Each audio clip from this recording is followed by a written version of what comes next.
नमस्कार, आप देख रहे हैं वाइस स्टेशन। मैं हूं आपके साथ टिंकी सिंह। वक्त हो चला है देवभूमि समाचार का। रुक करते हैं खबर लाल कुआं से, जहां पर हरेला पर्व से पहले आंचल दुग्ध उत्पाद ने बड़ी सौगात दी है। आंचल दुग्ध एवं उत्पाद दरों में भारी कमी की है। देखिए खास हमारी रिपोर्ट। नैनीताल दुग्ध उत्पादक सहकारी संघ द्वारा अपने आंचल उपभोक्ताओं के साथ ही देश विदेश से आ रहे पर्यटकों को देखते हुए आंचल दुग्ध एवं दुग्ध उत्पाद दरों में कमी का निर्णय लिया है।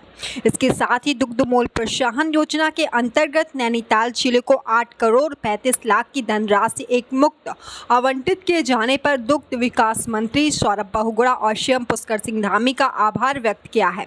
जानकारी देते हुए नैनीताल दुग्ध संघ अध्यक्ष मुकेश बोरा ने बताया कि बाजार व उपभोक्ताओं के साथ पर्यटन सीजन में अन्य प्रांतों से आने वाले पर्यटक भी आंचल के स्वाद ले सके। इस दृष्टि से हरेला पर्व से पूर्व 25 जून से आंचल दूध में 2 रुपये प्रति लीटर, घी में 40 रुपये प्रति लीटर, मक्खन में 50 रुपये प्रति किलोग्राम, दही में 17.50 पैसा प्रति किलोग्राम की दरों में कमी कर निर्णय लिया गया है।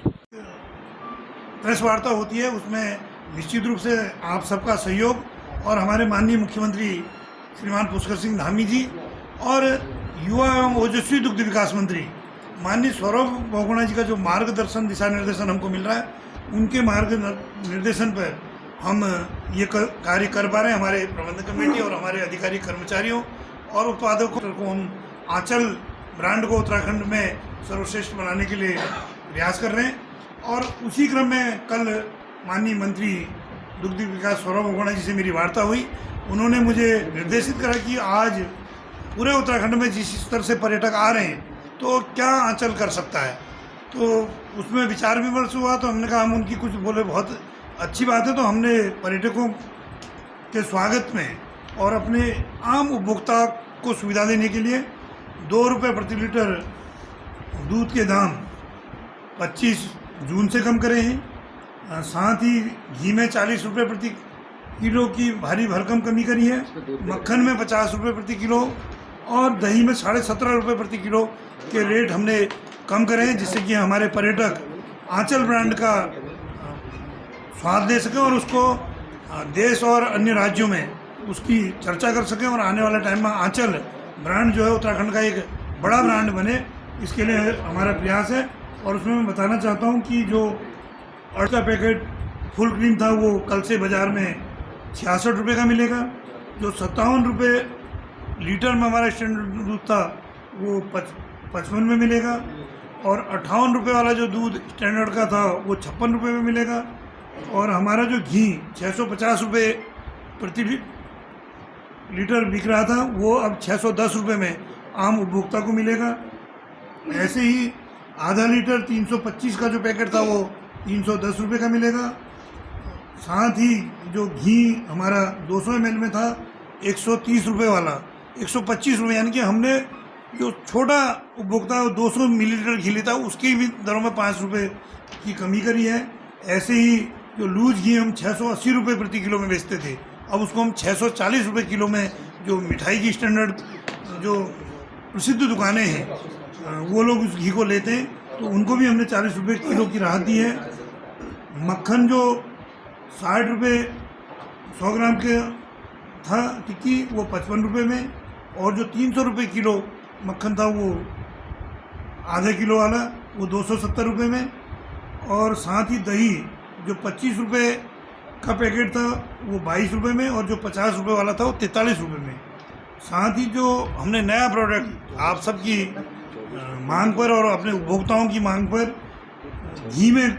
बढ़ते अगली खबर की ओर। अगली खबर लाल कुआं से, जहां पर लाइन पार संजय नगर विकास एवं कल्याण समिति लाल कुआं द्वारा सम्मान समारोह आयोजित किया गया, जिसमें क्षेत्रीय विधायक पहुंचे लोगों ने अपनी मांगों को लेकर ज्ञापन सौंपा। लाइन पार संजय नगर विकास एवं कल्याण समिति लाल कुआं द्वारा आयोजित सम्मान समारोह कार्यक्रम में पहुंचे क्षेत्रीय विधायक के समक्ष कॉलोनी वासियों ने समस्याओं से अवगत कराते हुए विभिन्न मांगों को लेकर ज्ञापन सौंपा। लाल कुआं के लाइन पार संजय नगर विकास एवं कल्याण समिति लाल कुआं द्वारा क्षेत्रीय विधायक डॉक्टर मोहन सिंह बिष्ट का सम्मान समारोह कार्यक्रम आयोजित किया गया, जिसमें सैकड़ों की संख्या में कॉलोनी वासियों ने पहुंचकर विधायक डॉक्टर मोहन सिंह बिष्ट का माल्यार्पण करते हुए स्वागत किया गया, जिसके पश्चात क्षेत्रवासियों ने नगर पंचायत लालकुआं से सटी कॉलोनी लाइन पास संजय नगर को नगर पंचायत में शामिल किए जाने, 12 वर्षों से जर्जर हो चुकी रोड का निर्माण कार्य किए जाने, कॉलोनी में आंगनबाड़ी केंद्र खोले जाने सहित पेयजल की समस्याओं के संदर्भ में अवगत कराते हुए 250 लोगों के हस्ताक्षर युक्त ज्ञापन क्षेत्रीय विधायक डॉक्टर मोहन सिंह बिष्ट को सौंपा। सभा को संबोधित करते हुए विधायक डॉक्टर मोहन सिंह बिष्ट ने आश्वस्त करते नगर पंचायत लालकुआं का सीमा का विस्तार कर लाइन पास संजय नगर को शामिल किए जाने और नगर पंचायत का उच्चरीकरण करे जाने का भरोसा दिया में है। और कुछ अन्य बिंदुओं पर आज यहाँ के लोगों ने मेरा ध्यान आकर्षित किया है। जिस सड़क पे हम लोग खड़े, इसके लिए बहुत लंबे समय से इसको बनाने की मांग थी और ये सड़क का स्वीकृत हो चुकी है। इस सड़क को हम जल्दी बनाने जा रहे हैं। इसके अलावा जो इस क्षेत्र को नगर पालिका में शामिल करके नगर पंचायत का विस्तारीकरण करके नगर पालिका बनाने की मांग है, उसके लिए भी हमने पूर्ण कार्रवाई कर दी है। शासन से उसमें जो है जानकारी मांगी गई है जिला प्रशासन से, वो वहाँ से आ चुका है। उसके लिए हम लोग प्रयासरत हैं। अन्य क्षेत्रों की तरह, क्योंकि इस जगह पर थोड़ा विवाद है, कुछ लोग कहते हैं ये रेलवे की जगह है, कुछ लोग कहते हैं वन विभाग की जगह है। अगर ये वन विभाग की जगह है तो इसको वन अधिकार अधिनियम 2006 के अंतर्गत भूमि का मालिकाना हक और राजस्व बनाने के लिए हम उसके लिए प्रयास करने के लिए हम लोग मैंने कहा है कि कुछ दस्तावेज डॉक्यूमेंट अगर आप लोग देंगे तो उसके लिए हम लोग प्रयास करेंगे। इस क्षेत्र में नाली से लेके सड़कों से लेके और अन्य जो भी समस्याएं सब मेरे संज्ञान में हैं, तो मैं इसके लिए प्राथमिकता के आधार पर कार्य करूंगा और इस क्षेत्र को लालकुआं नगर का सबसे उत्कृष्ट क्षेत्र बनाने के लिए प्रयास करूँगा। जो लालकुआं का जो नगर पंचायत का क्षेत्र है उसमें 12.5 करोड़ रुपए की पेयजल योजना स्वीकृत हो गई है, उसका टेंडर हो गया है। अगले महीने हम उसका भूमि पूजन करने जा रहे हैं, कार्य प्रारंभ करने जा रहे हैं। क्योंकि ये क्षेत्र नगर पंचायत में नहीं था तो इसलिए यहाँ के लिए दिक्कत आई। तो अगले 30 वर्षों में इस क्षेत्र में जितनी पानी की जरूरत होगी उसको ध्यान में रखते हुए 17.5 करोड़ रुपए का एक यहाँ के लिए पेयजल योजना बनाई गई है, जो राज्य सेक्टर में जो स्वीकृत हो चुकी है। उसके लिए पैसा मिलना बाकी है, तो उसके लिए भी हम लोग कार्य कर रहे हैं। तो मुझे उम्मीद है कि बहुत जल्दी जो यहाँ की पानी की जो पुरानी समस्या है उससे हमें निजात मिलेगी और हम अगले 30 वर्षों तक इस क्षेत्र में पानी के संकट को रोक सकेंगे। ठीक है सर। बढ़ते हैं अगली खबर की ओर। अगली खबर काशीपुर से, जहां पर मानसून के दस्तक के साथ काशीपुर प्रशासन अलर्ट हो गया है। 8 बाट चौकियां तो 2 बचाव राहत केंद्र बनाकर कर्मचारियों को तैनात किया गया है। सूबे के पहाड़ों में हो रही बारिश के बाद अब प्रदेश के तराई क्षेत्र में भी मानसून के दस्तक दिए जाने पर प्रशासनिक अमले ने अपनी कमर कस ली है, जिससे बाढ़ प्रभावित क्षेत्र से जनहानि या बड़े नुकसान को बचाया जा सके। आपको बता दें कि बरसात के मौसम में हर साल काशीपुर के ढेला नदी और कोसी नदी अपने भयावह रूप के चलते आसपास रिहायशी वाजी लोगों को भारी नुकसान पहुंचाती रही है। इसी के मद्देनजर इस बार काशीपुर प्रशासनिक अमले ने बाढ़ प्रभावित क्षेत्रों में रह रहे लोगों को नुकसान से बचाने के लिए ऐसे इलाकों में 8 बाढ़ चौकियां और 2 राहत बचाव केंद्र बनाकर अपने कर्मचारी को तैनात कर दिया है।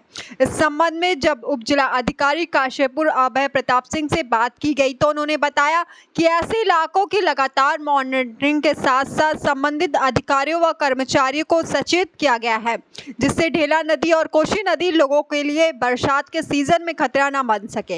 इसके साथ उन्होंने यह भी बताया कि यदि जरूरत पड़ी तो मुनादी कर लोगों को खतरे वाले स्थान से निकालकर सुरक्षित स्थान पर भेजा जाएगा। मानसून सीजन आ चुका है, इसको निपटने के लिए हमने एक कंट्रोल रूम भी बनाया है और हमारे यहाँ 2 नदियाँ हैं मेन, एक कोसी नदी और एक ढेला नदी। इसके जो कैचमेंट एरिया में गाँव हैं लगे हुए, उन्हीं में बाढ़ का खतरा रहता है। तो इसको देखते हुए 8 बाढ़ चौकियाँ बनाई गई हैं, उसमें ड्यूटियाँ भी लगा दी गई हैं और 2 हमने राहत बचाव केंद्र भी बनाए हैं। एक हमारा नवीन मंडी काशीपुर और एक किसान इंटर कॉलेज कुंडेश्वरी में। इसमें मैं आपको बताना चाहूँगा कि दोनों नदी जो हैं कोसी और ढेला, ये हमारे यहाँ आने से पहले ये हमारे से ऊपर क्षेत्र जो है रामनगर के आसपास ही इससे आती हैं, तो वहाँ से भी हम लगातार संपर्क में रहते हैं। जैसे अगर पानी बढ़ता है तो हमें इसकी सूचना ऊपर बैराज से और डैम से भी आती है। तो समय रहते हम लोगों को वहाँ से गांव से जो लगे हुए गांव हैं ढेला या कोसी से, वहाँ से हम लोगों को रेस्क्यू कर लेते हैं, पहले ही कर लेते हैं और समय समय पे ज़रूरत पड़ने पे हम वहाँ पे अनाउंसमेंट भी कराते हैं। वहाँ के जो जनप्रतिनिधि हैं उनको भी उनके साथ भी संपर्क में रहते हैं और लोगों को बाढ़ आने से पहले भी रेस्क्यू कर लेते हैं। बढ़ते हैं अगली खबर की ओर। अगली खबर उधम सिंह नगर से, जहां पर लगातार गुलदार का आतंक जारी है। गुलदार ने एक महिला को अपना निवाला बना लिया, जिससे क्षेत्र में दहशत का माहौल बना हुआ है। उधम सिंह नगर में लगातार गुलदार का आतंक बढ़ता ही जा रहा है, जो कि अब गुलदार आदमखोर बन गए हैं, जिसका नतीजा है कि गुलदार ने जिले भर में 2 जगह लोगों पर हमला बोला है।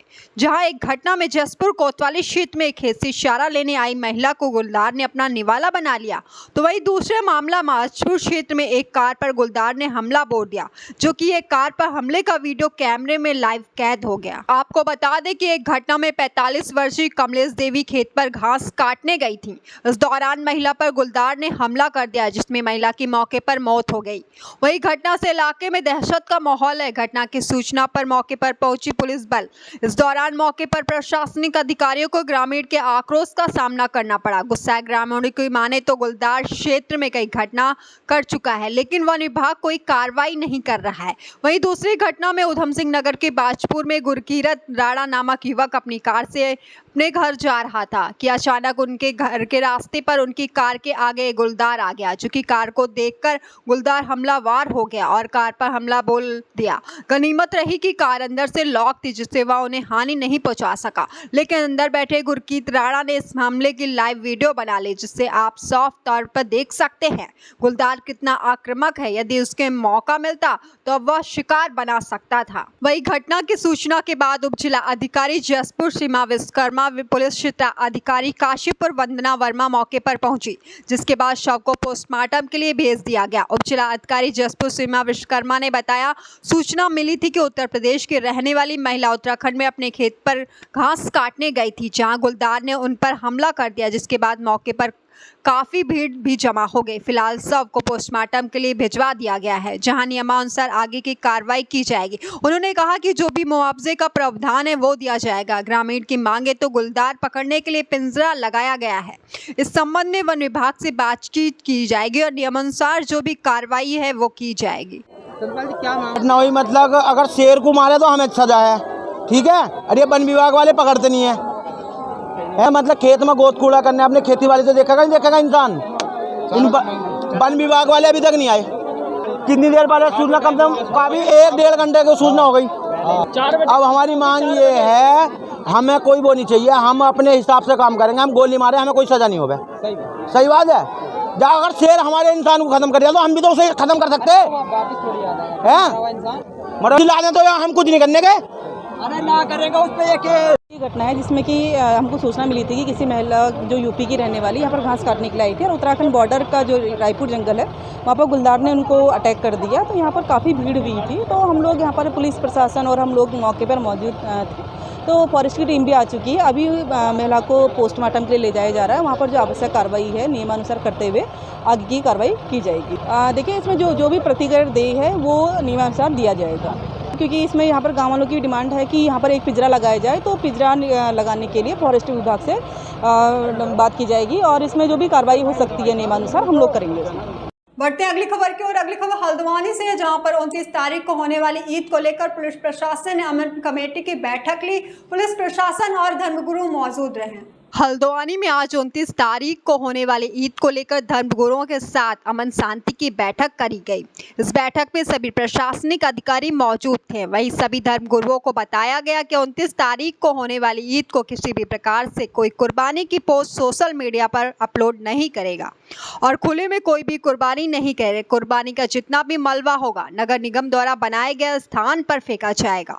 यदि कोई व्यक्ति खुले में कुर्बानी करता पाया गया तो उसके विरुद्ध कार्रवाई की जाएगी। वहीं नगर मजिस्ट्रेट ने सभी संबंधित विभाग के अधिकारी को निर्देशित किया कि सभी कर्मचारी 29 तारीख को होने वाली ईद को लेकर सभी कार्य को निपटा लें।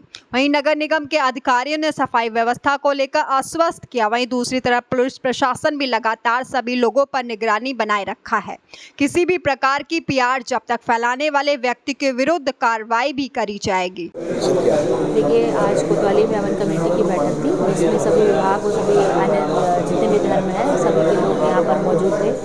और सर्वप्रथम इस बैठक में जो हमारा बकरीद का त्यौहार आ रहा है उसमें किन किन व्यवस्थाओं को करना है उसके लिए जो भी संबंधित विभाग है उनको निर्देशित किया गया है। जहाँ पर पानी की व्यवस्था करनी है, जहाँ पर साफ़ सफाई की व्यवस्था करनी है, पर्दे लगाने हैं और वित्त विभाग की क्या जिम्मेदारी है, सभी के लिए सभी को बिल्कुल बोल दिया गया है कि इसमें किसी भी तरीके की लापरवाही ना हो, समस्त व्यवस्थाएँ पूर्व में ही दुरुस्त कर ली जाए और कहीं भी जो वेस्ट मटेरियल है वो भी कहीं अन्यत्र इधर उधर ना पड़ा रहे, उसके लिए भी सभी को नोटिस किया गया, अपील की गई है और इसी पर इस त्यौहार को मनाने के लिए। ये पूरे शहर में पिछले साल हमने 82 स्थानों पर पुलिस बल तैनात किया था। इस बार उन 82 स्थानों पर तो पुलिस बल तैनात किया ही जा रहा है। इसके अलावा मैंने अपने एसओ और अपने इंस्पेक्टर से और स्थान चिन्हित करने के लिए निर्देशित किया है। अगर कुछ और स्थान चिन्हित होते हैं वहाँ भी पुलिस बल की व्यवस्था की जाएगी।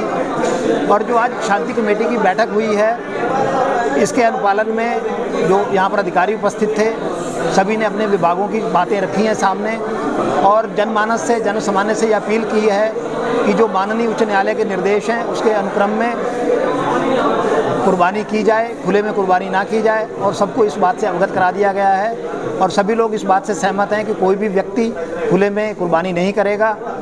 जहाँ तक मलबे का प्रश्न है, जो मलबा है वो अपने निश्चित स्थान पर ही डाला जाएगा, चाहे वो किसी भी माध्यम से डाला जाए, वो नगर निगम की गाड़ी से डाला जाए या किसी व्यक्तिगत साधन से डाला जाए। अगर कोई भी इसका उल्लंघन करता हुआ पाया जाएगा तो उसके खिलाफ वैधानिक कानूनी कार्रवाई की जाएगी।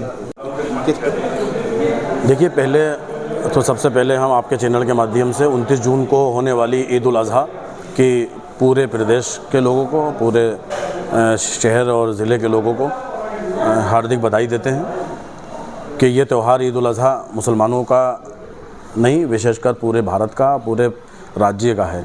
हर एक को इस खुशी में शरीक होना चाहिए और सब शरीक होते भी हैं। तो आज की इस मीटिंग में, अमन एकता की मीटिंग में, शहर के सामाजिक लोग और मुख्तलिफ़ मज़हब और धर्मों के महान गुरु यहाँ आज जो है जमा हुए थे।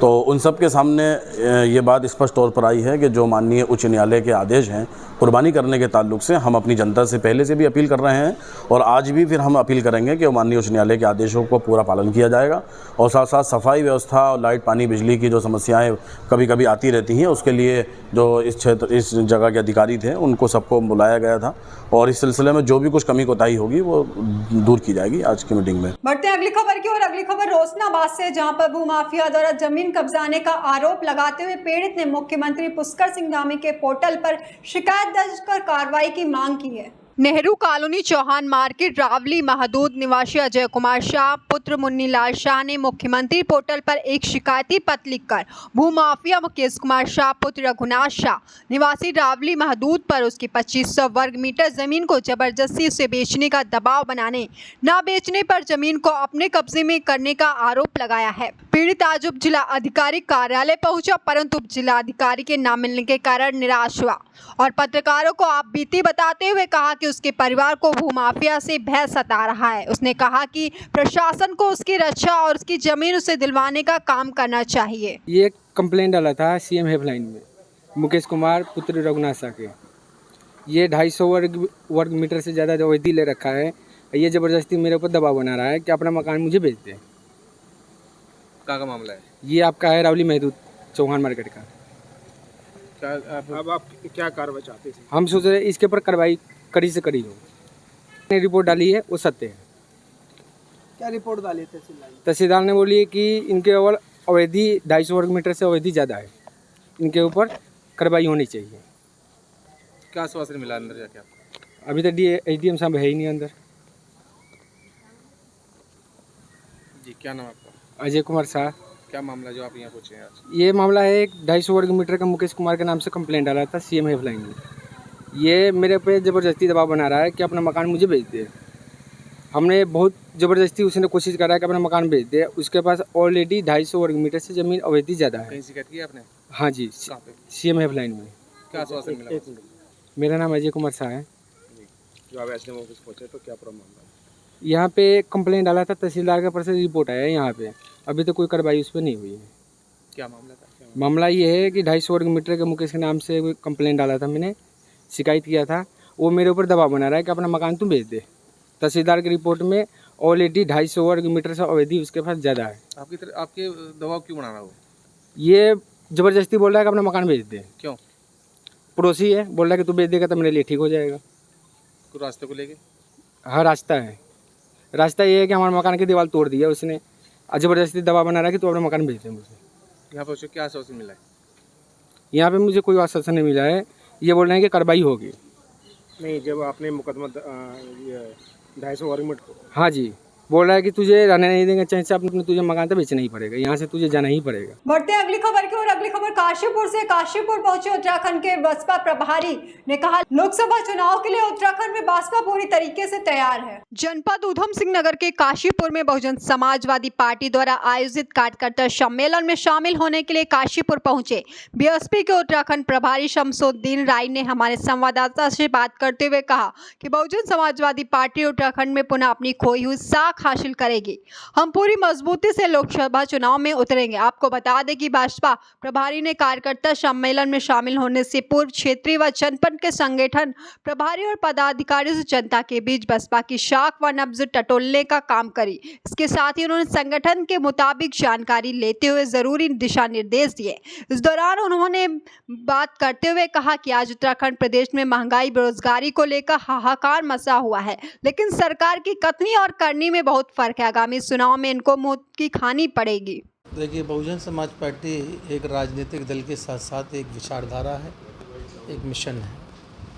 हम लोगों के संगठन के कार्यों को कैडर कैंप होते रहते हैं महीने में 3 बार 4 बार, क्योंकि इस देश के अंदर जब बहुजन समाज पार्टी को मिटाने की राजनीतिक लोग ताकत करते हैं, तब तक बहुजन समाज पार्टी का एक वर्कर मजबूत तरीके से जवाब भी देता है। तो उसी पैटर्न पे देखते हमारी बहुजन समाज पार्टी की राष्ट्रीय अध्यक्ष बहन कुमारी मायावती जी आदेश अनुसार हमारा 1 दिवसीय यहाँ संगठन की समीक्षा लेने हम आए थे। सर, जानना चाहेंगे लोकसभा चुनाव भी करीबी निकाय चुनाव हम लोग समीक्षा करने आए राजनीतिक हालात को देखते हुए। आज भारतीय जनता पार्टी के देश और प्रदेश में सरकार है और ना तो विकास है, बेरोजगारी चरम सीमा पर है। सड़कों का जिस तरीके से मैं अंदर आया हूँ, मैं देख रहा था कहीं जैसे ही मैं उत्तर प्रदेश के अंदर एंट्रेंस किया तो रोडों की हालत बहुत जर्जर ख़राब थी। मैं ये देख रहा था कि यहाँ के मुख्यमंत्री होने के नाते भी और इस एरिए की सड़कें इतनी ख़राब हैं, तो ये रोडों से पता चल रहा कितना विकास हुआ है, कितना रोज़गार मिला है। ये रोडों से पता चल जाता है। जैसे कहते नहीं, किसी हिस्सा में जाओ तो उसको पहले ही से रोड की सड़कें बता देती हैं कि किस प्रदेश का कैसा विकास है।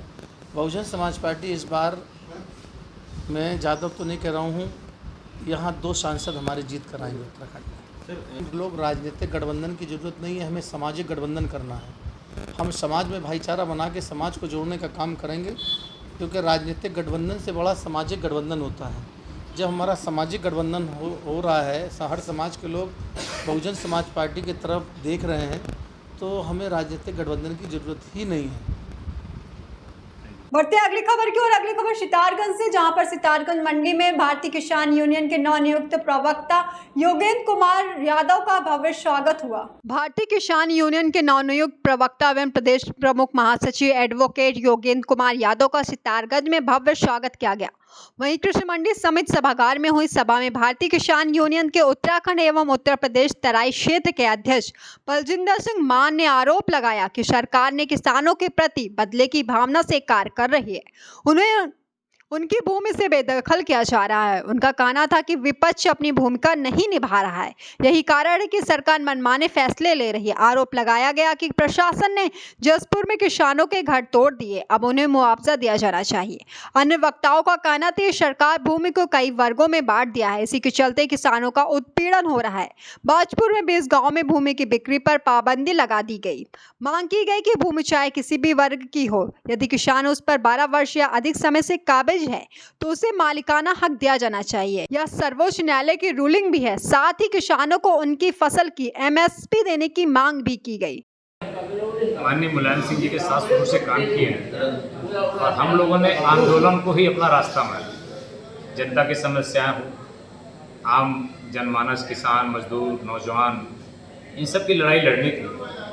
उत्तराखंड में हम देख रहे थे कि जो मौजूदा समाजवादी पार्टी का नेतृत्व था वो आंदोलनों से बचना चाह रहा था और तमाम समस्याएं, जैसे जलाशयों पर बसे लोगों की समस्याएं हैं, शहर किनारे बसे लोगों की समस्याएं हैं, वन भूमि में बसे हुए लोगों की समस्याएं, उसका बेरोजगारी का इतना बुरा हाल था, विपक्ष नदारद था। ऐसे हालात में हमारे गांव की, आसपास के गांव की, जैसे ढोरा डाम, नानक सागर में हम तमाम गाँव में गए। लोगों का यही कहना था कि भाई साहब एक बार राकेश टिकैत जी से बात करिए, हम लोगों की लड़ाई वही लड़ेंगे।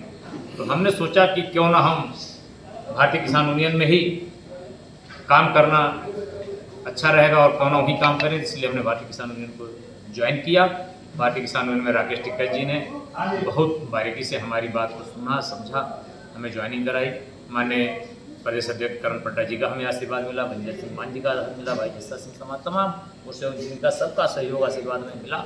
और आज हम गरीबों की, नौजवानों की और ख़ास तौर से जो हमारे ज़मीनों के मामले में फंसे हुए पूरे तराई क्षेत्र के लोगों को है, इनकी लड़ाई को बखूबी हम भारतीय किसान यूनियन के माध्यम से गांव-गांव जाकर सदस्यता अभियान चलाकर और बहुत ही जल्दी एक बड़ी मीटिंग का आयोजन करेंगे और उसके बाद हम इस लड़ाई को लड़ करके मुकाम तक पहुंचेंगे। हम ये मानते हैं कि जब तक इन लोगों को मालिकाना हक नहीं मिलेगा, भारतीय किसान यूनियन उनकी लड़ाई लड़ेगी, मजबूती के साथ लड़ेगी, सरकार को झुकना पड़ेगा और मालिकाना हक बने हैं। हमें बड़ी खुशी हुई है, इनके साथ और भी बहुत लोग जुड़े हुए हैं। हमारी यूनियन में बहुत मजबूती आएगी जादू जी के आने में।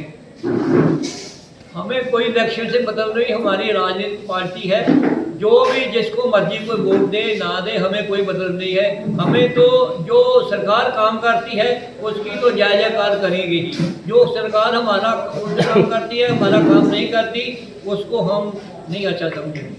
संगठन हमारा मजबूत होता जा रहा है, पूरे दुनिया में छाया हुआ हमारा जो संगठन है। 73 देशों में हमारी टिकैत साहब किसान यूनियन काम कर रही है और वहाँ पर भी लोग बहुत चाह रहे हैं टिकैत साहब को। सर एक तो यही नारा लगाते हैं, किसान मजदूर एकता जिंदाबाद। ये हमारे ये जो कंट्रैक्ट है, ये रुद्रपुर में फैक्ट्री है, उनका मजदूरों का मसला था, हमने पूरा साथ दिया उनका किसान यूनियन ने। हमने उनके लिए राशन ट्रक भर के राशन हमने भेजा उनको कि तगड़े रहो, आप डटे रहो, आपकी मांगे जो है सरकार को माने के फैक्ट्री वाले वो मनवा के हमने फिर साथ लिया। फिलहाल अभी की खबरों में इतना ही। तमाम देश दुनिया की खबरों से रूबरू होने के लिए देखते रहिए वाइस नेशन। अभी दीजिए इजाजत, नमस्कार।